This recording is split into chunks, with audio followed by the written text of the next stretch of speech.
Hello, everyone, and welcome back to the SLAPcast. This is episode 9 of our 2023-24 coverage, and you might be wondering, why am I not hearing the vivacious vocals of Gage Reynolds? But he is on sabbatical right now, and so we are still making do without him right now. Today, I will be the host. I am Ethan, and I'm also joined by Reese.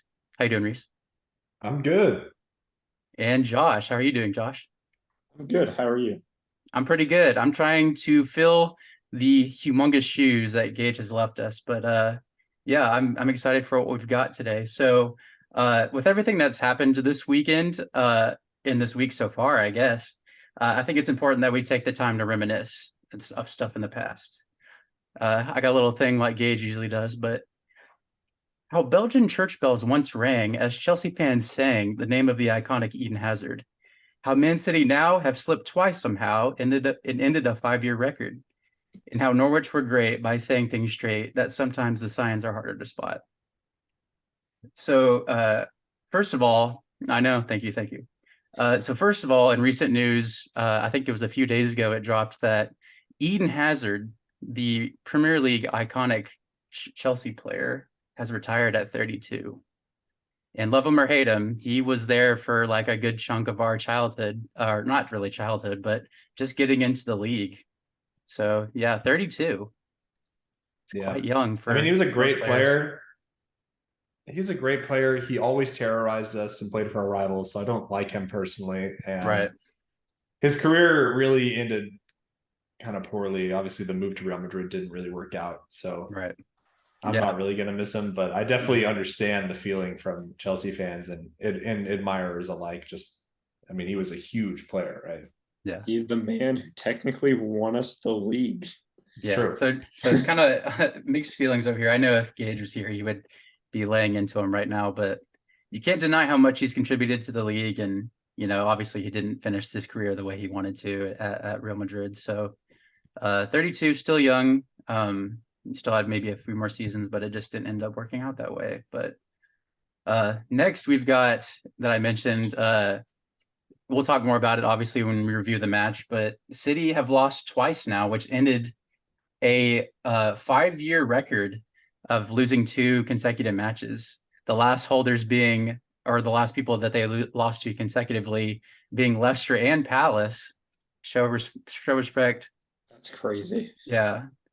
And lastly, Norwich were, for World Mental Health Day, they released a great video that I think it's important to note about how sometimes it's harder to spot people who are dealing with mental health issues. And we all saw it and we were really impressed. So please reach out to someone if you need help in any way. And so with all these, you know, reminiscing and things like that, I asked the guys to kind of think back to when they first started watching, maybe not, you know, the first couple instances, but like, I have a few questions for y'all that before I get into, I'm going to ask Josh the question of the day. So we are moving away from football questions, at least for this week. So this week's question of the day, back to food, because it's always football or food. What is your favorite dessert?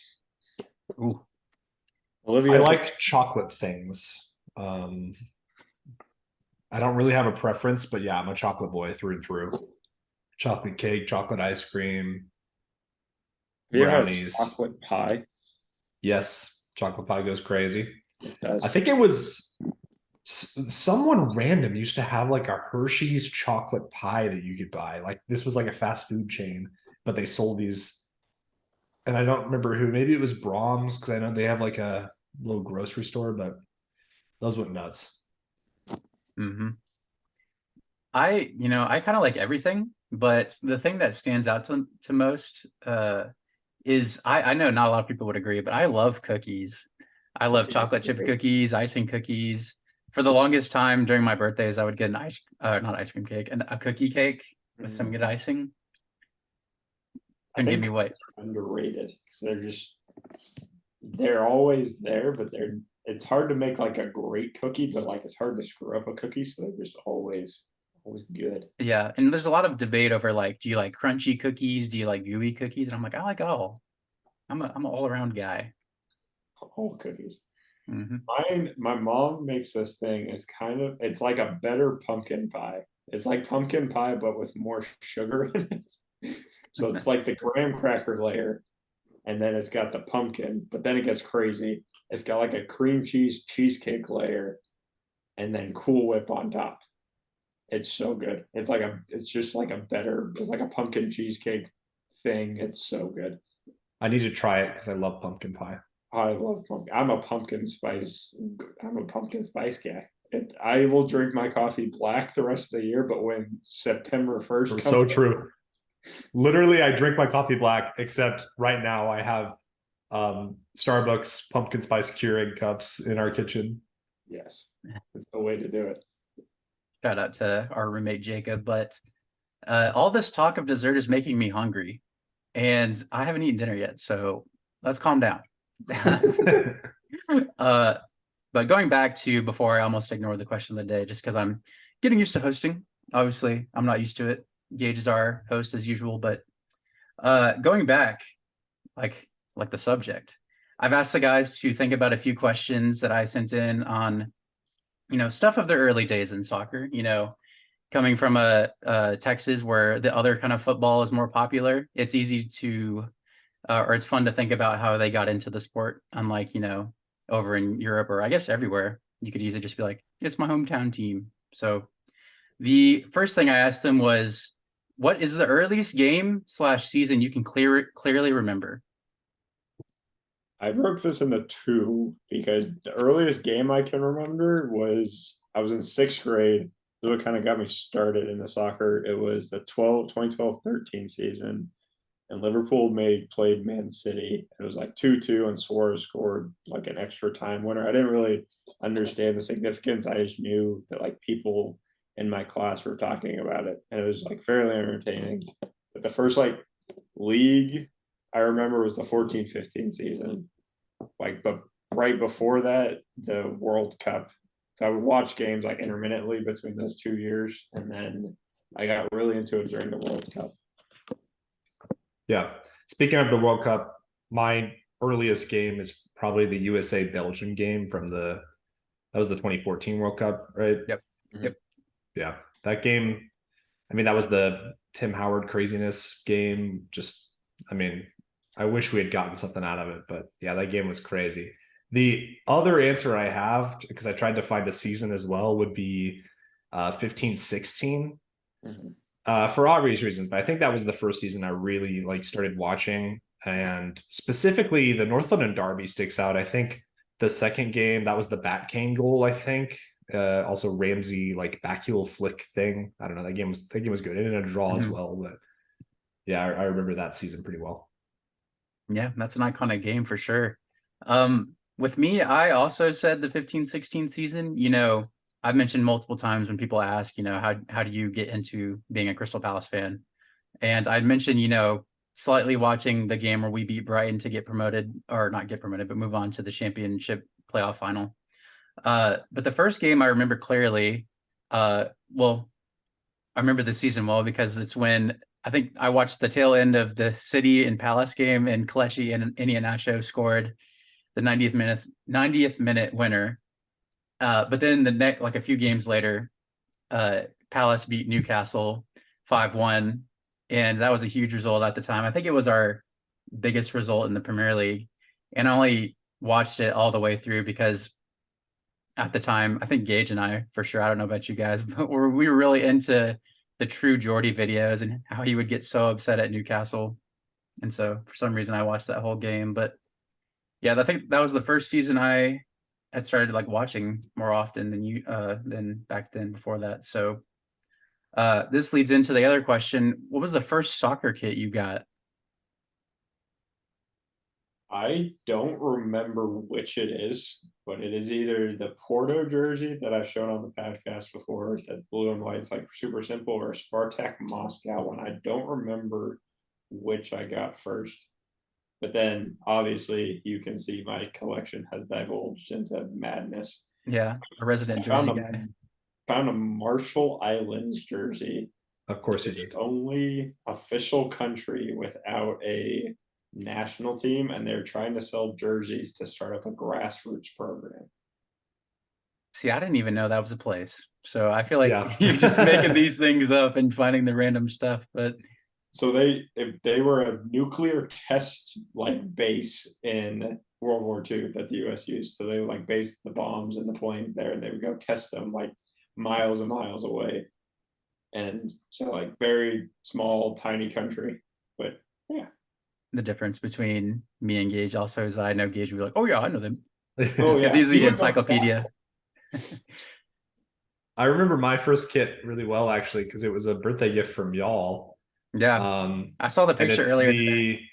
the Mesodozel 11 before he changed to 10. Mesodozel 11 home kit. I believe it's 16-17 season. Mhm. Yeah, that was a birthday gift. He was my favorite player at the time. We actually share a birthday as well. Yeah, kicked off my Arsenal kit journey. Yeah. This is also from the 2015-16 season, but I had bought it's the home version of this. This is the, I think, either third kit or away kit, but I had the home version of this season's kit, and I just remember never wearing it because I was a lot bigger than I am now, and Macron is just not kind to those with curves and whatnot. So you never really saw me wearing it, but I do have a picture of me wearing it, and I've got my little scarf on too. And I was a young boy. I was into the game early on. I was innocent before the horrors that were brought upon me of being a Palace fan. Yeah. But anyway, this is kind of a good segue into the next question, but I actually got the new EA FC today, and so I'm looking forward to playing that with y'all. But what was the first FIFA y'all played? And this is incredible because this is probably how we got more into the game and how we got closer to each other. So Yeah. You go, Josh.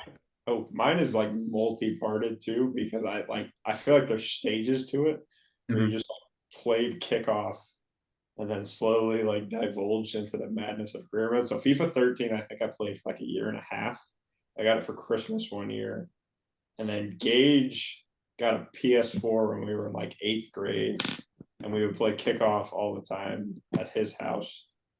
And then FIFA 15 is when I like got super in the career modes and got like really into it. Actually, very similar answer for me. I think I've told the story, so I'll do the abridged version. But before I was actually watching soccer, my older brother and his friends, who is also my god brother, and we're all close family friends, right? So they're my friends as well, but they're his age. They were all playing FIFA 13. And they had 3 people, right? So they want to do 2v2s, but they only have 3 people. So they invited me to play, but obviously I wasn't very good. And the only one nice enough to actually want me on their team was Bobby. Shout out Bobby, who's been on the show. And of course, as you would know if you've listened to an episode with Bobby on it, he's an Arsenal fan. So that's kind of how that started. Kind of same story, Josh. I only played with them when we were doing 2v2s. The first one that I played like on my own 1v1 kickoff style was the FIFA World Cup like disc edit, because they used to do their own disc, and it was the 2014 one. And then first career mode FIFA 15, so very similar. That game was so much fun. I haven't thought about that. I mean, I think about that game like when it's a World Cup. Like The World Cup FIFA 14 might be my favorite FIFA. I think 15 would be my favorite, but that would definitely be like a close second or third. Yeah. Speaking of 15, I recently went home and got it so I can play it. And it ended up being my first FIFA as well. I have a good memory of obviously I had seen a little bit of a Palace game back in 2013, but in 8th grade, I sat next to Josh, and he told me to download the FIFA 15 mobile app. And so I was playing Ultimate Team on the phone, and my starter pack had a Crystal Palace player, and I thought that was really cool, and it made me want to get into it more. Shout out to Brett Hangeland, who is from Houston, Texas, randomly. But yeah, after that, I just started getting him every year, like I'm sure we all have. So And then lastly, I thought this question was interesting. It's if you could bring back any player from when you first started watching to the team now, who would you want back? I have two answers for this. One, the first answer is just in his prime, he was one of the best players in the league, and that's Mesut Ozil. He was absolutely phenomenal. If Giroud had been able to score at all, we might have had a chance back in 15-16 because somehow Ozil registered the assist record despite Giroud blanking in like 15 matches in a row or something stupid. The other answer is more tactical, and I think the player that would fit best into our current system is actually Aaron Ramsey. I think he would absolutely kill this advanced 8 role that Havertz is playing right now. That's a good answer. I knew you would say Ozil, but I didn't know if you had another one lined up. I have mine also split into two. I have a retired player and then an active player. So my retired one is Wes Morgan, just because I love him and he was our captain for so long. No. And he's just a unit back there and was amazing. Active player, I would love to have Mahrez back, especially last season. Like, if we actually had a winger last season, how different we would have been. But Mahrez is 100% who I would bring back if I could bring anybody active back. This isn't a hot take by any means. Any means. It's not a hot take by any means, but Mahrez might have the best first touch in world football. I probably would. I don't think that's a hot take. I would agree with that. That's what I'm saying. I don't think it's a hot take. The videos of some of his touches are absolutely insane. Yeah, I mean, literally when he joined his team in the Saudi League, he literally had one like in the first match. Yeah, or it just like looked like it just duct taped to his foot. Yeah. So I also had like multiple answers just because I could easily be like, I want Zaha back after he just left. But in terms of like going back to like the first season I started watching, considering the fact that we're so skint on wingers or just anybody in general at the moment, I was thinking the likes of Balassi.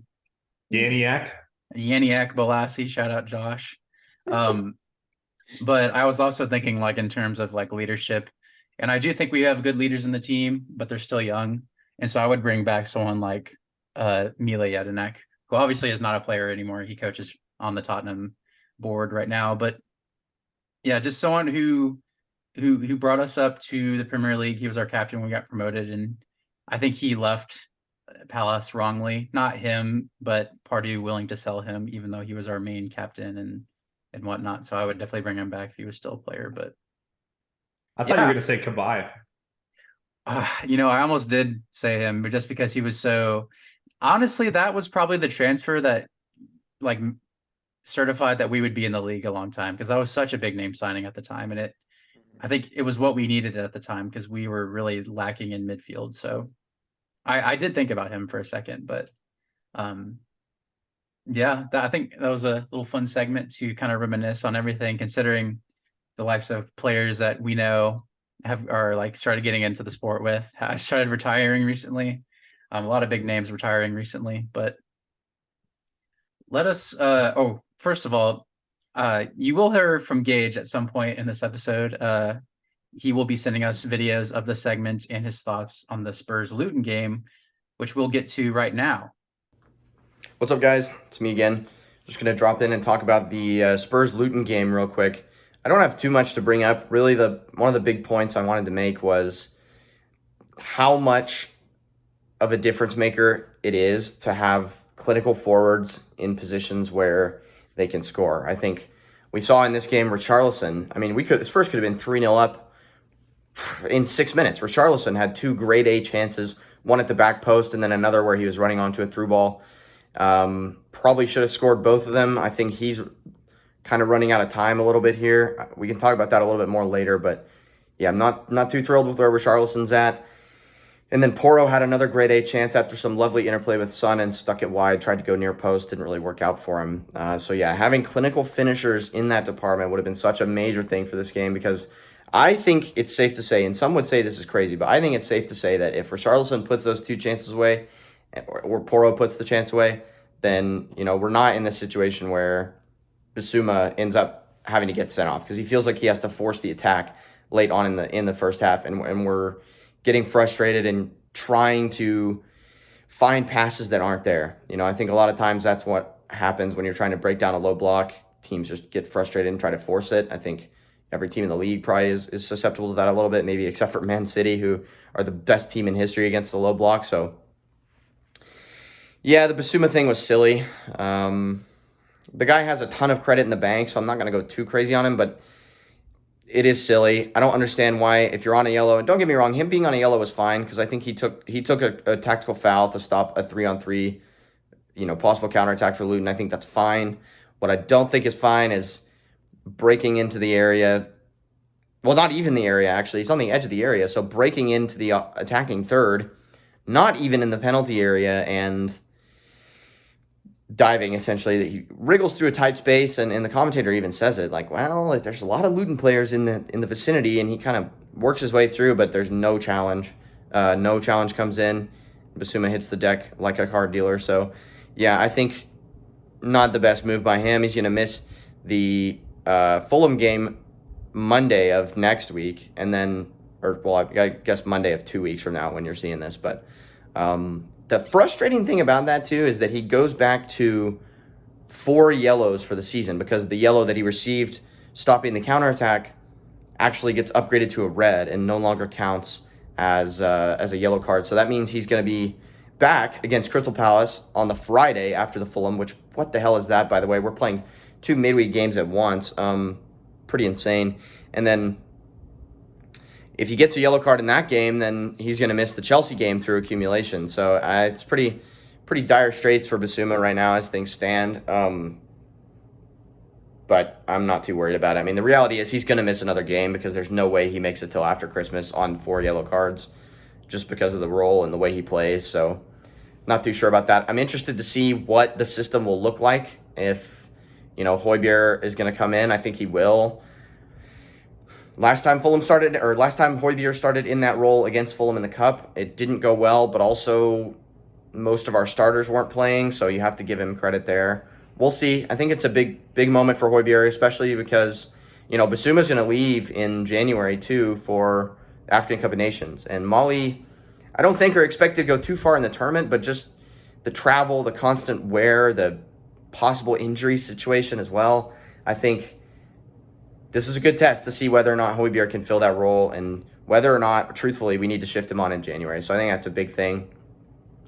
The goal, of course, Mickey van de Ven getting his first goal for Spurs. The Planet, as I've decided to start calling him because he just moves so gracefully. It's like he's orbiting. It's incredible. And he's huge. Really good stuff from Mickey van de Ven. Great finish, to be fair. Madison, a short corner, which I have been critical of Spurs for this season, but a short corner paying off. And if we can do more things like that, the quick, incisive movement, that's what I think needs to happen on a short corner. None of this nonsense where it's just very, pensive, very, there's a word I'm looking for and I can't quite think of what it is, but you're just sitting on the outside of the box, kind of contemplative. That's kind of what I was thinking. No, this quick, incisive passing gets the ball through to Van de Ven, and I think that's great. A great bit of play by them.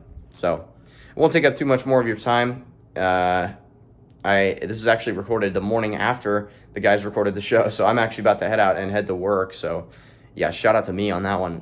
But figured I'd stop in and say a word or two on my beloved Spurs.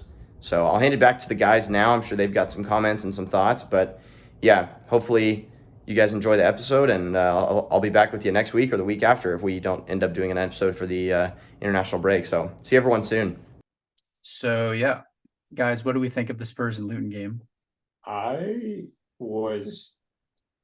Tottenham's finishing was woeful, but that was not kind of my big takeaway. It just kind of looked like one of those games you have to kind of grind out against a bottom of the barrel team. But Luton, when they had a red. They had a red. But even before that, their finishing was awful. Yes. If they could finish, they would have won by like 5.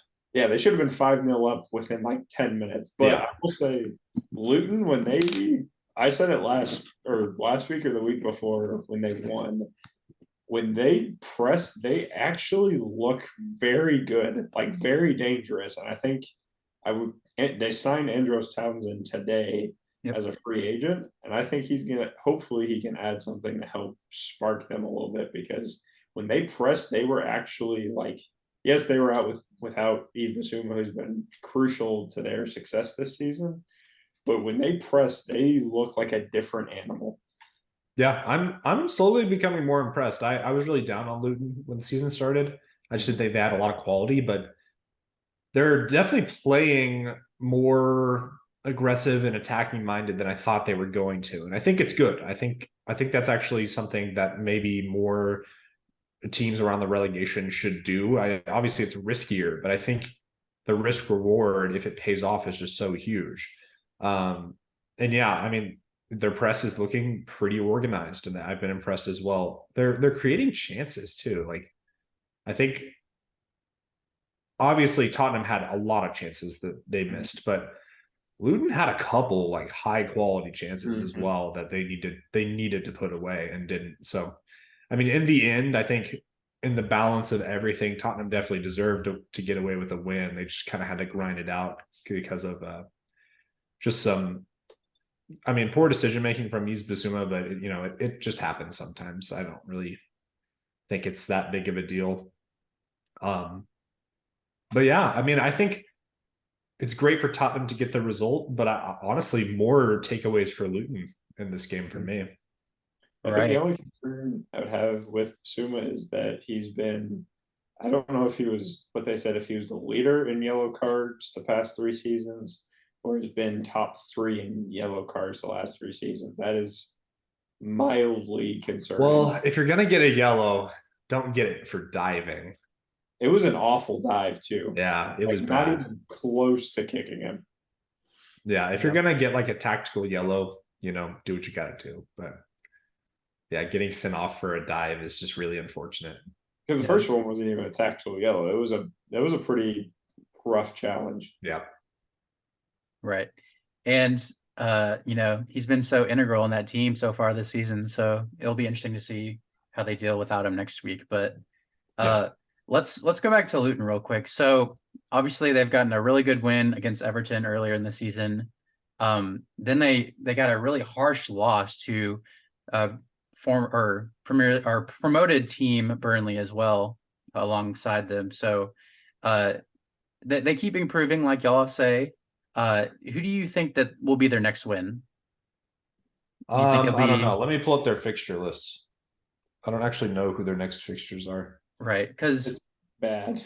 Yeah, they've got a lot of tough fixtures left in the first half of the season at least. It's like they are improving, but who's gonna bend over for Luton, honestly? Oh God, I would say. What are the fixtures? I can't pull it. I can't find it. So they have Forest this weekend, which maybe. Then they have Villa, Liverpool, United, Palace. United, answer. Brentford, Arsenal, City. And then they have Bournemouth, Newcastle. You know what? I'm committing to United. I'm not even kidding. I think out of all of those, United might be their best bet. It's a home game for Luton, too. I'm going to go. Was Palace before United or after? After. Go with United. I'm just saying. United are weird, man. And I just think the other teams are more consistent than them, at least. I'm going to go with Forest at the weekend. Okay. Instant response. My second choice would be Bournemouth on December 16th. Bournemouth after United? Yeah, Bournemouth. United is. Got to go with United. November 11th. Praying on Man United's downfall. I am. I think a lot of people are at the moment. So nothing new there. Spurs still undefeated alongside Reece. What do you think? I mean, it's great for them. And, you got to take your wins as you get them, even if you got to grind a couple out. And that's how we were last season. We had quite a few results where we just had to grind out. I think at some point, because I do think some of it may be new manager bounce. I think some of it's also momentum. I think they have to keep it going as long as possible, because I think the moment they drop points in a game that they probably shouldn't, it might spiral a little bit. I don't see them. I think they're going to get top 4. They've been good enough for me to get top 4 in the very least. I could see them even pushing for top 2. But yeah, I think I think they'll start dropping points. Maybe I'm coping, but I think some of their results may be suggesting it's not completely sustainable, maybe suggesting there's some cracks. And obviously, there's the Liverpool where there's also luck involved. Yep. And The Sheffield game. Yeah, the Sheffield game. I think at some point they're going to start dropping points. But I mean, credit to them. They have to maintain it as long as they can, for sure. Right. Obviously, Gage, super excited with undefeatedness still. Feels like a good rivalry going on between the North London Derby teams right now. So if it somehow stayed a title race between the North London Derby teams, I think I'd actually be happy with that. I think that would make me really excited. It would be fun for sure. Yeah. Even though you wouldn't like the pressure, but yeah. I think Tottenham have a very, very good run of games for like the rest of the season until they hit April, where they have City, Arsenal, and Liverpool 3 weeks in a row. Which, if they continue this, which their schedule is not, it's pretty favorable from the craziness, especially with the teams that will be around them if they continue this form. That'll be very interesting to watch this season and see if they can continue to build. Right. Plenty of moments where Tottenham have seen fragile, but still continuing their unbeaten form right now. So let's move to a team that Reese noted really weird a second ago when Man United ended up coming back and beating Brentford in extra time. Boo. Boo. Yeah. Before that, they had Galatasaray in the Champions League, which saw Højlund get a double and Casemiro receive another red. And it's weird because I feel like saying McTominay got a brace this weekend against Brentford is weird because he had a brace back in Leeds or when they faced Leeds in 2020. So why is he not playing striker? He used to be a striker. Is that true? Yeah, he in the youth academy long time ago. But yeah, he started off his youth academy journey as a striker. Wow. I saw something that said that coach who changed it from a striker to CDM is just like sitting in a corner, just like crying himself to sleep every day. Yeah. He's not sitting. Well, he's probably sitting in the corner of his house because he's probably unemployed. Yeah. So really weird game. I remember at one point talking with y'all about how Brentford is beating United, which was no surprise as it's been something that's been talked about all season long. Yeah. And then come to find out after I finished watching the Palace game and look at the Premier League app, I see that they have come back and scored 2 in the last few minutes of extra time. Do you think that this will be the Kickstarter? No. I think they're going to lose their next game. I don't even know who they have, but I think they're going to lose their next game. It's Sheffield. I think they're going to lose. I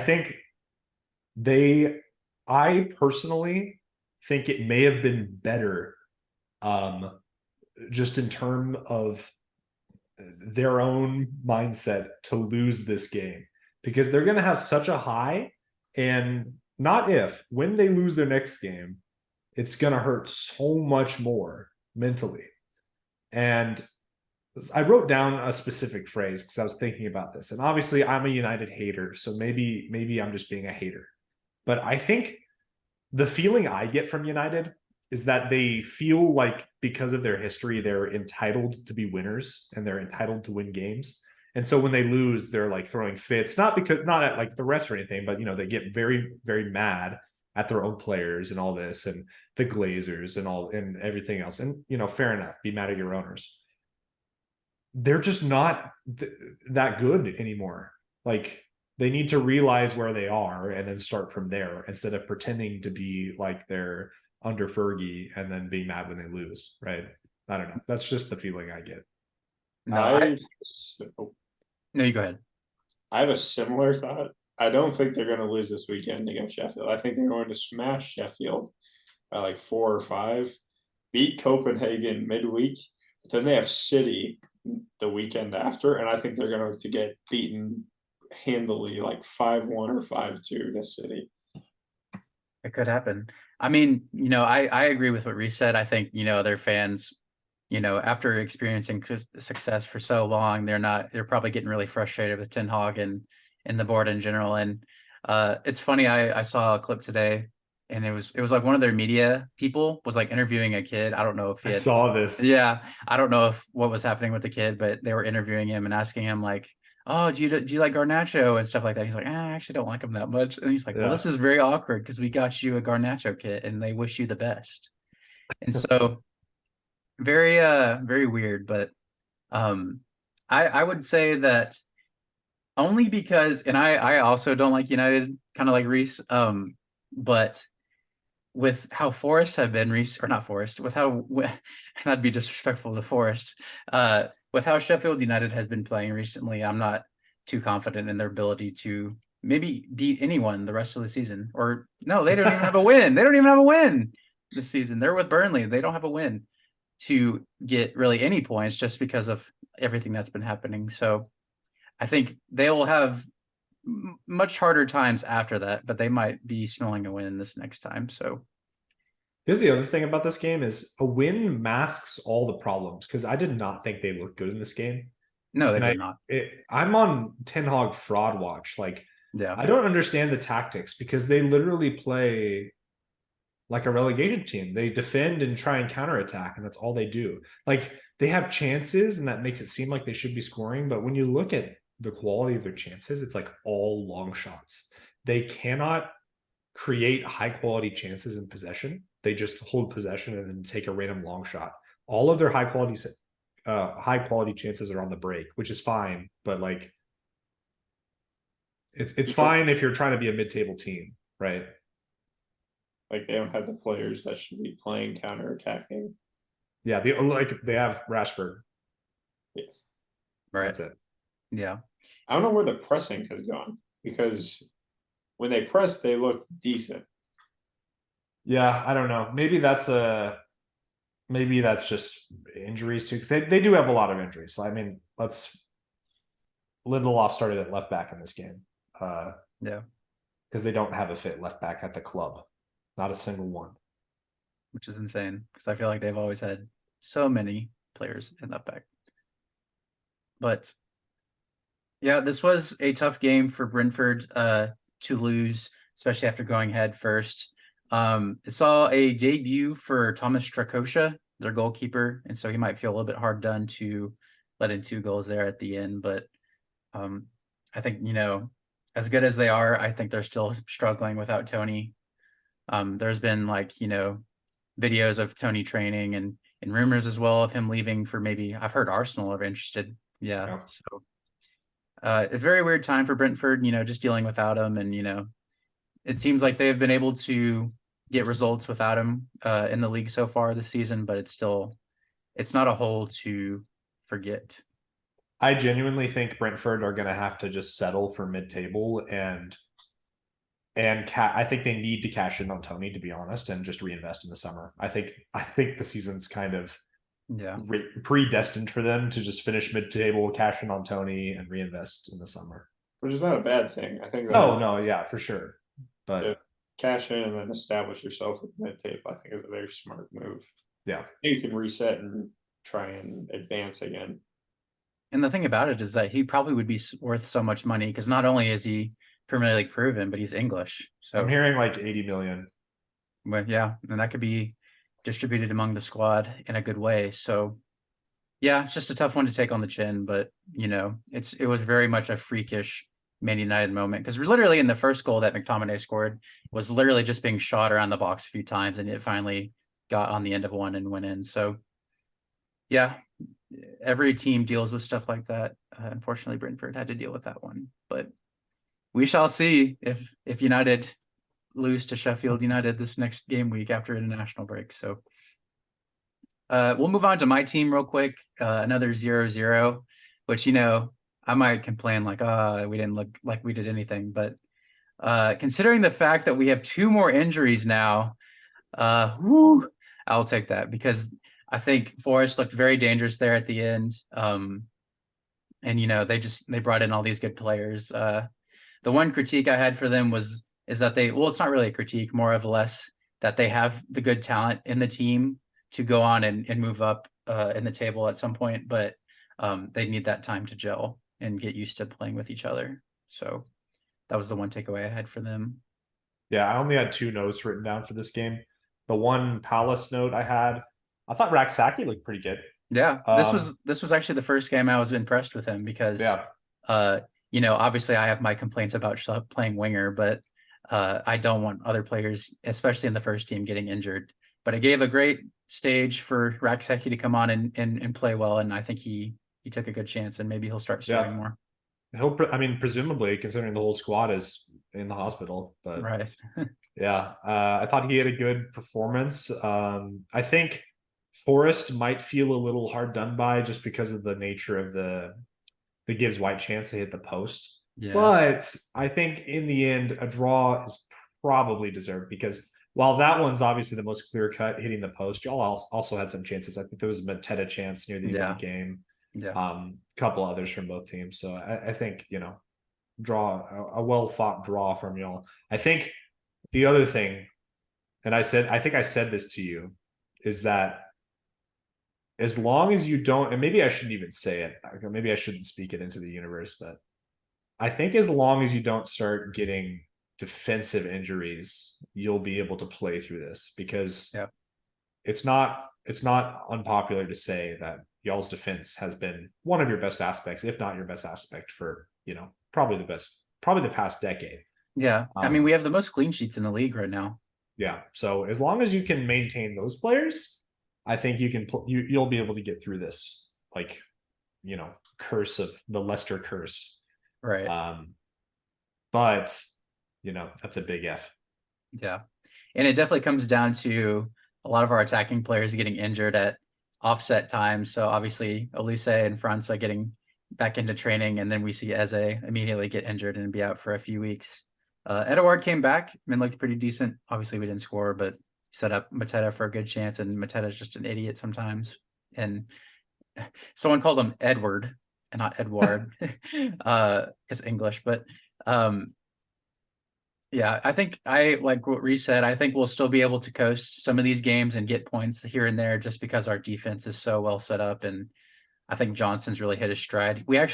He talked in an interview recently about how it's been hard adjusting to life in London just because he's played for a lot of different clubs, but London is something else. And he said he finally feels good and finally feels, like he's been integrated in the team well. So I'm glad he's feeling good now. Yeah, it'll just be interesting to see how we play these next few games, and just hope our defense can keep it up a little bit. But let's move on to a really big game. So we had Brighton and Liverpool 2-2, 5th and 6th place last season went up against each other today. Replay? Are we getting a replay? Liverpool didn't win, get replay? No. I think it was a very interesting game, as I feel like it doesn't happen too often. I feel like it's happened in a while, but Allison kind of got caught out and they were able to capitalize and put it in. So yeah, I don't really blame him though. It's very similar actually to a Ramsdale. It was the Ramsdale one against Fulham this season, where it's more of a defensive mistake while we're in the build-up, which similar to us, Liverpool and other teams like City and probably Brighton too. The goalie pushes up with the build-up because they're playing out from the back. So if you turn the ball over, your goalie's in no man's land, right? Yeah. So go ahead. Oh, I was gonna say, it feels like Liverpool has to go behind to actually start playing good. Especially recently, it feels like they're so comfortable with it being like 0-0 that they don't really push anything forward. And then once the other team scores, it's like, oh yeah, we need to go forward and actually try to score. So you kind of saw that in the Tottenham game, where like before Tottenham got out on the front foot, Liverpool were just kind of there defending and not really going forward very well. Yeah. I don't know. I think this game too, I think both teams are actually really well matched in the way they play as well. They play very similarly, actually. I think what Liverpool does probably a little bit better is they're faster in transition, and I think they're better on the counter as well. I think Brighton may be a little bit better in possession just because they're so methodical, but Brighton also good in the counter. Liverpool also good in possession. So I think they really balance each other out. Liverpool, again, maybe feel hard done by with the Gravenberch chance that hit the post. Yes. Yeah. But similar story to the Palace one. João Pedro having an open goal practically that he just didn't even get on target at the end of the game. So, yeah. I think from a just neutral perspective, a tie is great to see because I think, they really balanced each other out in this game for sure.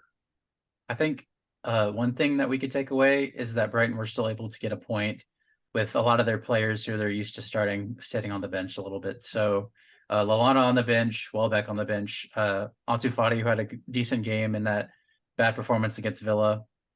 He stood out a little bit. And they had Carlos Baliba and then Adingra, who kind of sat on the bench for a second while Ansu Fati got to start for a little bit. So they're changing out the team a little bit. It's good to, I won't say good because I'm a Palace fan, but it's good for them to rotate and still be able to perform. Was it Adingra who scored the first goal, or was it somebody else? It was Adingra. Yeah, I thought he had a good game. He really impressed me. I think Yeah. there's been moments or previously in the season where he's, just had specific moments, but this was the first one where I was like, yeah, it's a whole game that he played really well. Yeah, and then they also had a first-time debut for Igor Julio, who was one of their defenders. I think this is a decent game to maybe not play him, but it ended up working out, and I think it's a good performance to take away and continue with Liverpool being a decent team and all. So I thought this was interesting. I went back and looked at our predictions for this season, and still early, but Josh and I had Liverpool finishing third and getting that Champions League spot, and Reese had Brighton finishing fourth and getting Champions League. So I wanted to ask, do y'all still agree with that? No, I'd agree more with Reese's Brighton prediction than our Liverpool one. Yeah, I think I'd probably stick with mine. I've been impressed by Liverpool at times, but there's just not a lot of consistency. Mm-hmm. Brighton, obviously, they've had two randomly terrible results, right? Yeah. The Villa result and who else did they lose to? Kind of bad. I can't even remember, but they've scored in every game going back to like April of last year or something stupid like that.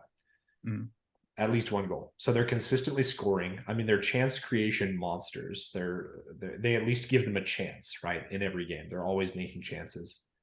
I think they defend decently. A lot of their defense comes from just having the ball, right? They play with possession. So I just think as a team, where they are right now, I think they're going up. And I think Liverpool are already here, but they're going down. So I think at some point this season, they're going to meet and then go past each other.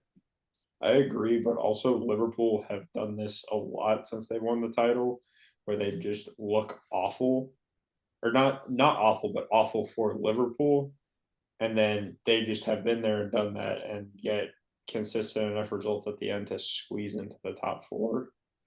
So I wouldn't be surprised if Liverpool sneak in the fourth, but I'd be more confident with Brighton just because also when Brighton lose like that, they always seem to learn a lesson from it, which I think a lot of managers really struggle to learn a lesson from a bad loss.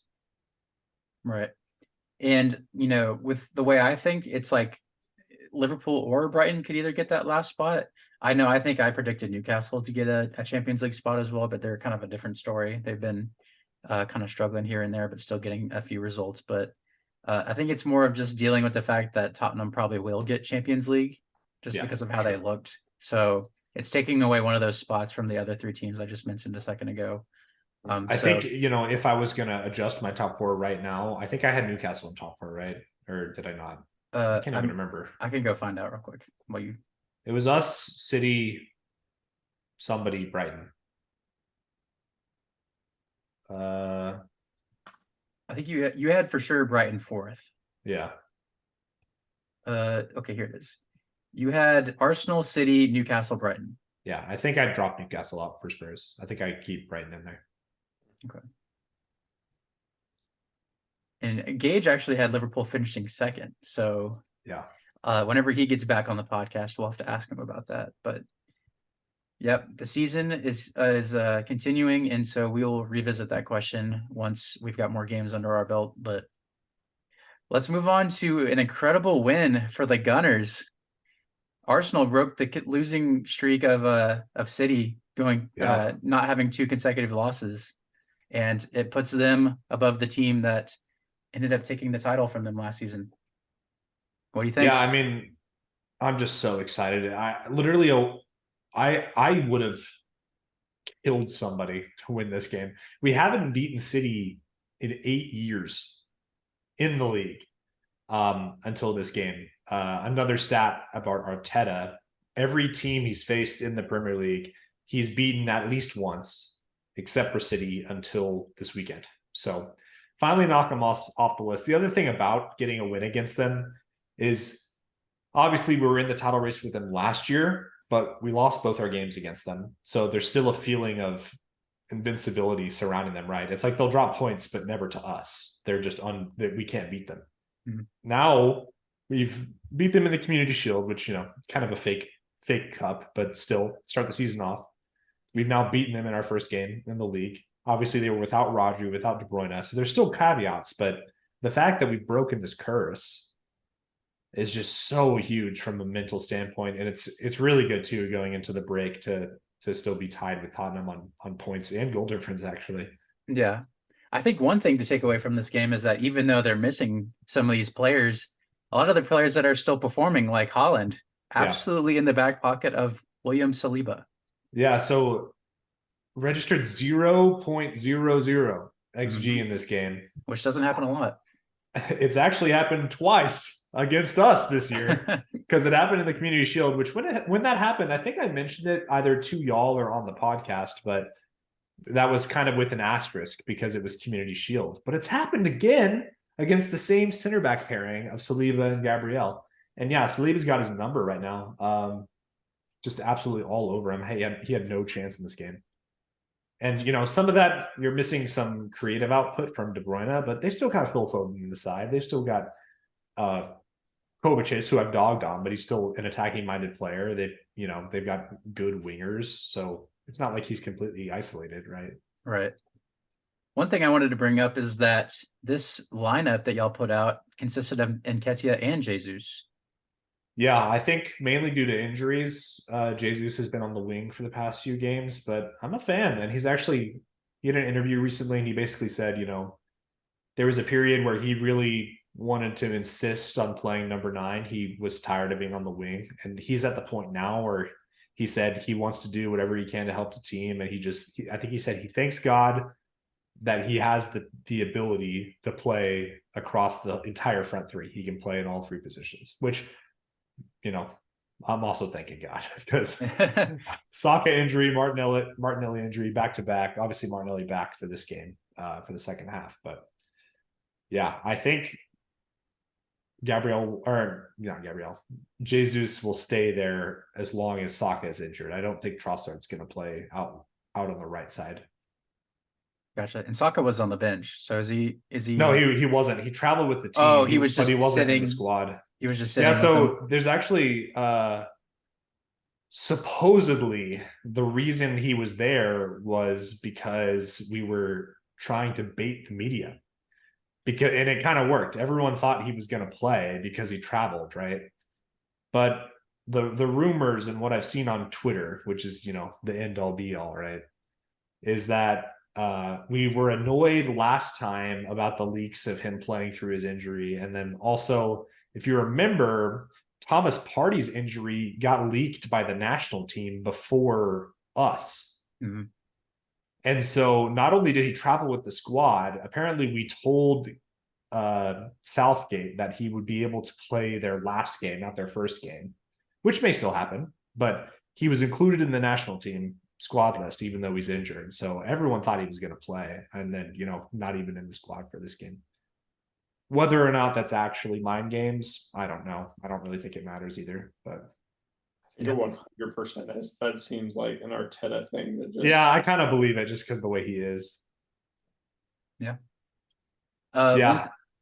Sorry, you go ahead. Well, I was just going to mention something about City. So, obviously dealing with all these injuries is brought down their performances a little bit. Obviously, De Bruyne, when fit, probably one of the best players in the Premier League. And then we've seen recently how integral Rodri is to that team.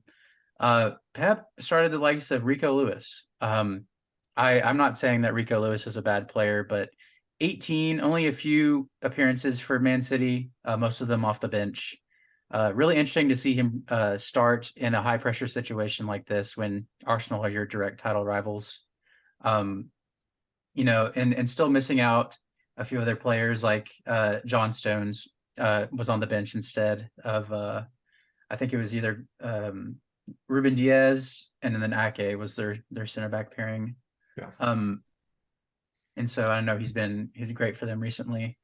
And they ended up bringing on Doku and Nunez at some point. So really, and John Stones and John Stones, that's right. So very interesting to see Rico Lewis, starting and then bringing in those players on who probably could have handled the pressure better in a different way.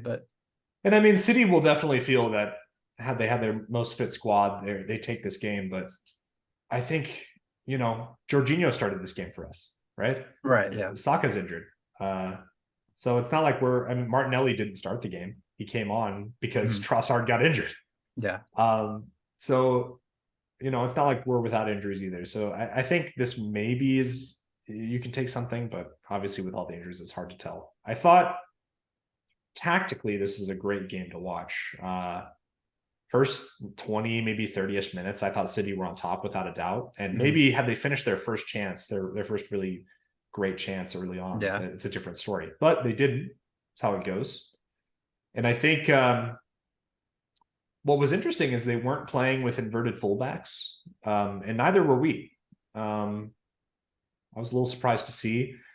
Then what ends up happening is Rico Lewis is pushed up really, really high, and the commentators were talking about it. They kind of formed this box, and they were completely dominating us until after about 30-ish minutes, Arteta did the exact same thing. We matched their system 1-for-1, pushing Declan Rice up a lot higher. Then the second half, I thought for sure, maybe even, I personally think we were on top for pretty much the whole second half. We decided to be aggressive and play with inverted fullbacks.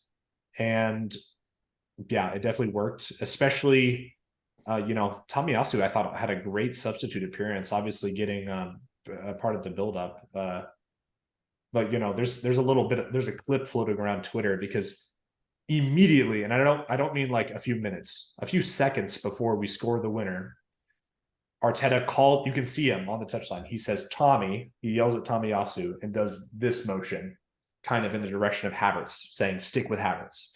And then seconds later, Partey sprays a ball up. Tomiyasu's looking like he's playing striker, heads the ball down to Havertz, who chest controls, passes it off to Martinelli, shoots it. Like, I have to think this move is orchestrated. Like, it just looked too perfect, especially coming right after that, seemingly tactical, whatever hand sign language stuff from Arteta. So yeah, tactically it was a great game to watch. I thought Declan Rice was a monster in this game once again. He's making me eat my words about that North London derby combined 11 week after week. Nothing against Basuma either. I honestly could care less about the sending off as well. Basuma's been phenomenal, but just week after week, I regret my decision. I feel like I've betrayed Arsenal, and I just watched Declan Rice play, and I'm like, man, you were so good. How could I ever say that against you? He watches the episode. I know he's making you eat your words. I'm sorry. But yeah, I'm just so buzzed. Also, just kind of a fun fact. We made 4 substitutions in this game. Martinelli, Partey, Tomiyasu, Havertz. The goal was long pass from Partey to Tomiyasu to Havertz to Martinelli. All 4 substitutes linking up for the goal. And a wonderful header from Nathan Ake. Yeah. Hey, Yeah. you take them how you get them. Yeah. We absolutely take those. Yeah. For sure, a great game to watch. Nothing to take away from Arsenal's win, but both teams dealing with so many injuries at the moment. It's interesting to see how they ended up playing out with everything missing. I thought maybe one player that would have made an appearance at some point would be Grealish, but I don't know what's going on with him and Pep at the moment. I don't know if he's getting I any think he game just time at all. prefers But Doku. Just more of an out and out winger, you would say. Just totally pace, totally dribbling, where Grealish kind of slows up play a little bit. true. But I also feel like Grealish could have maybe won some fouls or something like that. Launch Yeah. it into Holland. But anyway, I'm not a manager, but maybe I should be because I feel like Man City could have used me, but no. Anyway, great win for Arsenal. Reece absolutely chuffed at the bit. Yeah. Let's turn our attention to the championship. Josh, kind of tell us about the win against Stoke, the 2-0 win. It was kind of a normal, at this point, it's weird to say, but like a normal 2-0 domination of Stoke. Like normal with the last few runs of play, we're continuing to look great with, especially going forward where we transition to. There was a really good article in the Athletic by I forget his name, but he's the guy who writes for Leicester.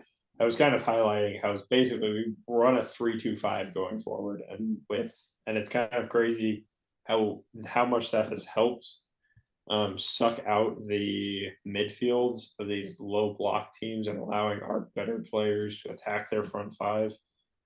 But it kind of got me thinking that next, if we get promoted, assuming we do, that might be a challenge, because if you look at what Burnley's doing, where Burnley plays very distinct form of attacking football, we are playing a very distinct form of attacking football, and the quality is so much higher that I'm a little bit nervous to say next season would be comfortably safe for us, just because of how different the championship and the Prem are, and how you have to attack those back fives to be a dominant team.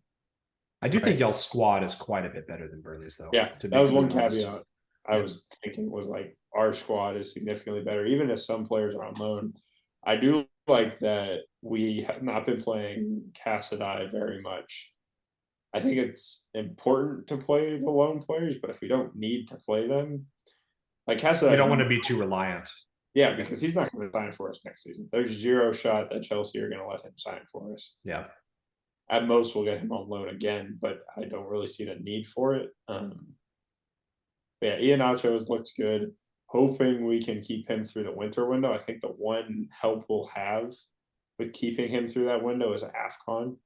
Yeah. I think that will derail a lot of players leaving. I also think we need to sign Ndidi to give him another chance in the championship as being basically an entirely new player. We basically got a new player for free under Maresca, because he does not play how he has ever played in his career. Like, he's completely different part of the midfield, and it just looks incredibly different and incredibly good. And I really hope we don't lose him on a free at the end of the year. I had a question about Leicester that I thought was kind of interesting. We're now take a trip with me into an alternate universe where this current Leicester squad is in the Premier League. Where are you finishing this season? Because I just think new manager, the way the squad is, the way you're playing right now, y'all are way better than you were last year. I think the one thing that will pull us back is the goalkeeping situation. I don't think we completely solve that. And not to sound over cocky, but just based on how we have played, I think we would be 8th or 9th, because also Dalco would still be playing, which would add another layer to striker, because we would have the money to pay the clause to Salzburg. But I think we would be in the top half comfortably, but not necessarily pushing for a European spot. Okay. Yeah, it's interesting because I was like looking at it as well. Like, so many of the players who kind of had a not the best end of the, or just last season in general, but like already stepping up and doing well in the championship. I know Jamie Vardy's getting up there in age, but 3 out of 37, and he's played 11 and has 4 already this season. So kind of like walk me through like how some of the players who you've had in the Premier League are doing now. Let me look at this. So obviously Vardy, I would say he would be the one caveat I have to. I don't think he would be playing very much at all. I think he'd be playing in our cups just because he is such an older player that it's not there anymore. As much as I love him, his contract ends at the end of this season, and the club he owns in New York is Right. reopening. Rochester FC is starting next season, so I think it's a pretty good shoe in for him to go play in America. Dewsbury Hall, I think, just developed. He looks amazing, and under a competent manager who's allowing him to play, he looks amazing. Like, I have zero doubt that if he stays through the winter window, which I don't think he's going to leave, he will be the player of the championship by far. I think Iheanacho still has issues with putting the shot on goal, but obviously playing against lower talent has been helping a lot.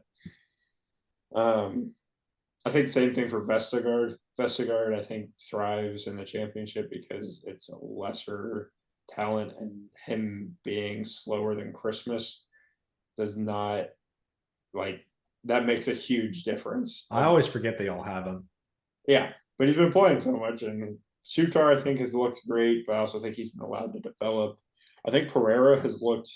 I like Pereira with his injuries coming through the inside a little bit more than I like him going down the outside. So having him as an inverted fullback, or even sliding into that deep line playmaker role alongside Ndidi or Winks I think is a pretty good asset to have with his skill set, but also with the risk of knowing what one more knee injury will do to a player like him.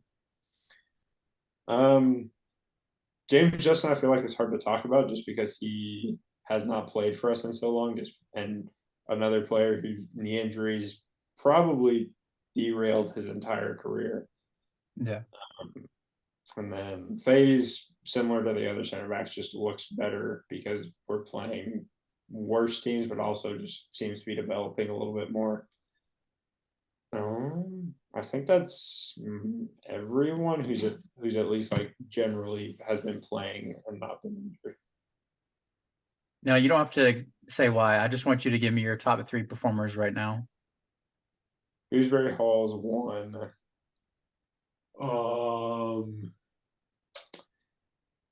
I'm gonna put Mavi in at 3, and then I'm gonna put Ndidi second just because of how much he had to change who he is as a player, because that's such a rare thing too.